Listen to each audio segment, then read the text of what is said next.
days now. I'm sanitising my spoon. So I've used the sanitising solution, and I'm going to go in and pull out those dry hops. So let's just take this off. I'm going to put that actually in there. And let's see how it's going inside. Oh, it smells very nice. You can smell those lovely, lovely hops. Alright, so it's been 3 days. I'm going to take this out very slowly.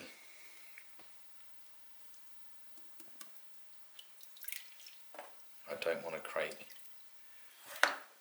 air bubbles really with it.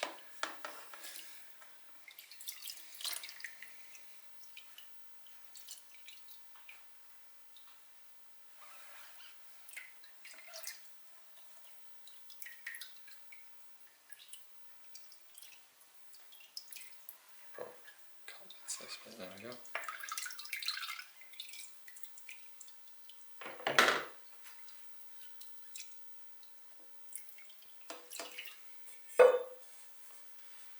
There we go. Gonna put this back on. So I'm now I finished cleaning it. I'm gonna leave this to cold crash for a day, and then tomorrow it's bottling day. So it's bottling day.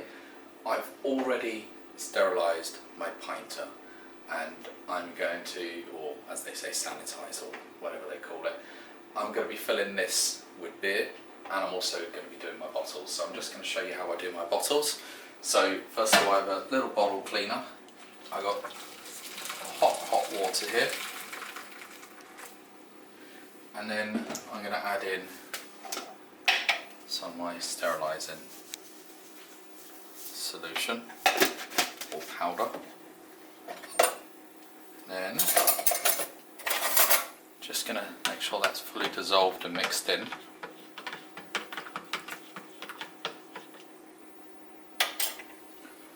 the first step is take one of my bottles,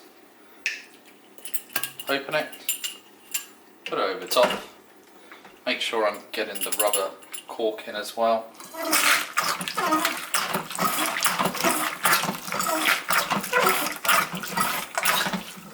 So what that's doing is squirting all of the solution up and around and back down again, and then I'm just going to leave that to dry.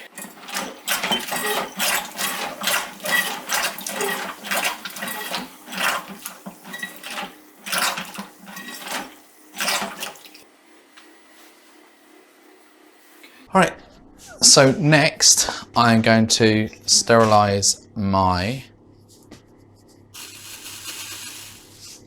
bottling wand. So this is what I'm going to use to get the beer out from my container into the bottles. I've also got a syringe that I used for putting in the sugar, the priming sugar, and then I've also got a little bit of tubing, which is my connector from the bottling wand to my actual tap. So I'm just going to chuck in some hot water.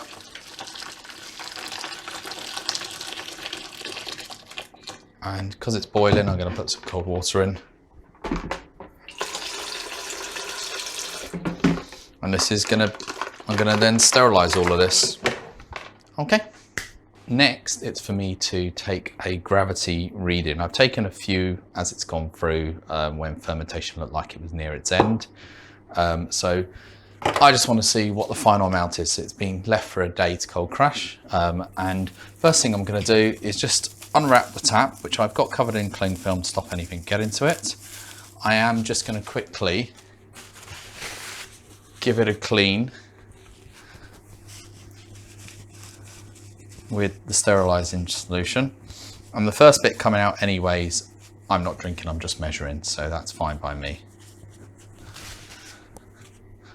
All right, let's fill this up and we'll get an idea of what our final gravity is on this. So the gravity reading looks like it's still at 1011. So I'm actually going to pour off a little bit and taste it just to see what it's come out like. So this won't be fully carbonated. It looks like a New England at the moment, but only because it hasn't been left to settle and clear.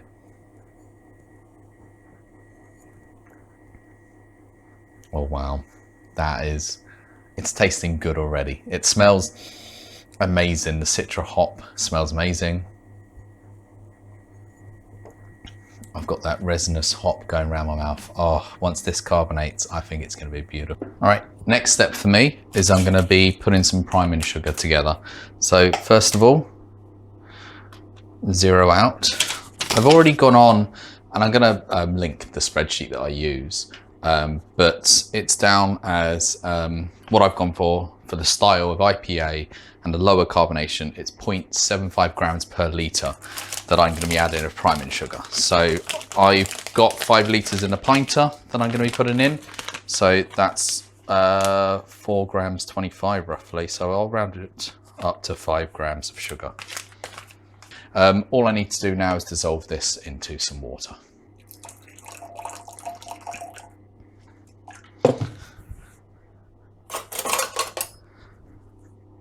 So I'm going to dissolve all this sugar in. And that is the priming sugar dissolved. I'm going to let that cool down, and then I'm going to pour it into the pinter, followed by putting the beer in. Now I'm going to put my bottling wand together. So for me, it's a simple case of dropping that through and then putting the cap on. And then I'm going to connect this to the tap here. So how I connect it is I've got a piece of food grade tubing that goes over this perfectly and then fits perfectly onto my tap. And I'm now ready to fill. For the pinter, I'm actually not going to use the attachment on the bottling wand because that's really only good for filling with the bottles. What I'm going to do is I'm going to turn this to the side like this.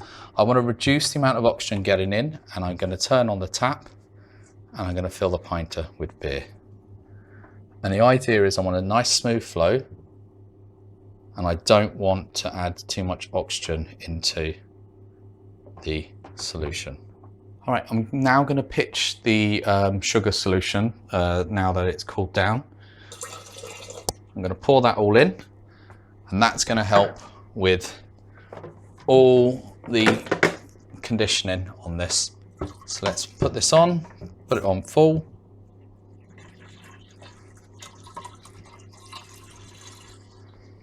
And I want to make sure that there's no air getting in. I want to try and make sure this just goes in nice and smoothly. So I'm actually nearing the 5 litre mark already.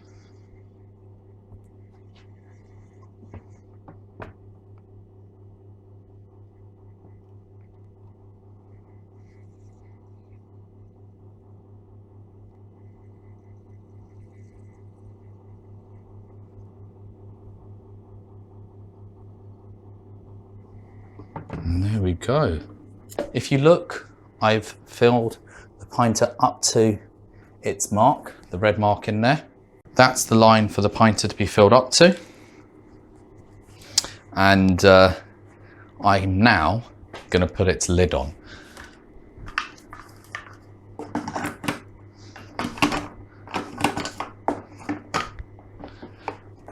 Just the normal pinter process, make sure it's secure and tight. Now I've got 2 options with this, and I was debating what I was going to do.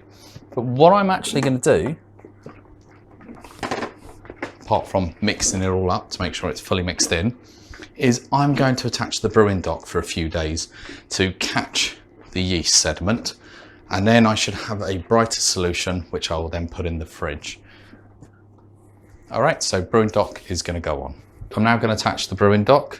This does obviously mean I'm going to lose some of what I've put in because it's going to fall into the brewing dock itself, but it does mean I will have a cleaner product at the end. So let's turn this over.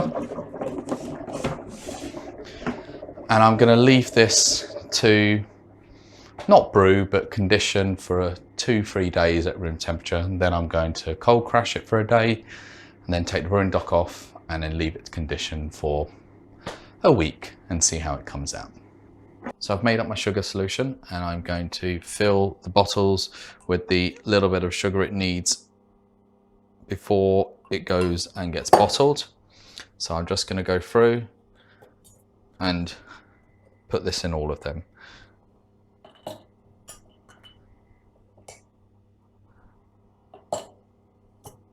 Now I've done all my sugar solutions at the bottom, the priming sugar that I've melted into water, or dissolved into water, not melted. I'm going to fill up with the bottling wand. Now, the reason why I have a glass bottle, see-through, is that I do one on every batch so that I can then see when this has settled with the yeast at the bottom, because I'm not able to see that in my normal bottles. But once it's happened in this one, I know it's happened for all of them.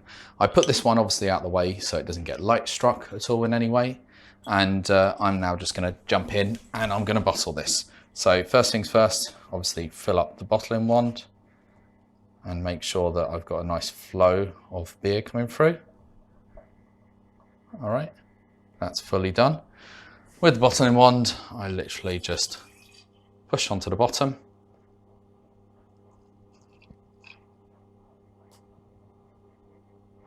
Ensures that there is no air contact coming into the bottle, and then I'm going to slow down the fill in that's near the top,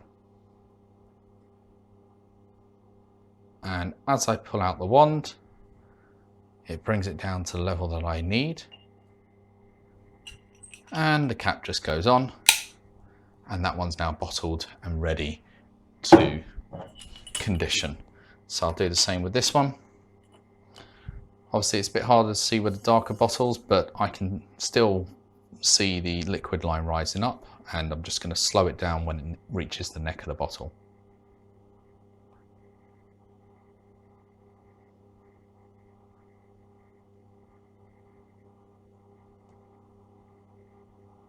So the liquid's now on the neck of the bottle. I'm just bringing it up very slowly because I don't want it to rush up too quickly. And there we go. That's at the top. Take this out and it leaves enough space for the beer to condition. And again, put my lid on, done.